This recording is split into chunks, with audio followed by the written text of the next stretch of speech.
lady coming from Greece, and the presbyopia now is off, and she could read easily starting from tomorrow. Now there is some edema, but tomorrow is going to be fine.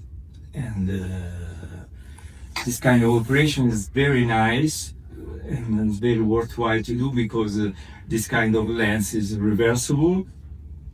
And if the patient doesn't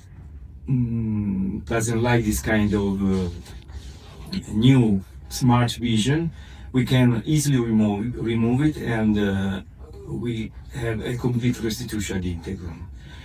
And so this Flexivue Microlens is a new microlens that is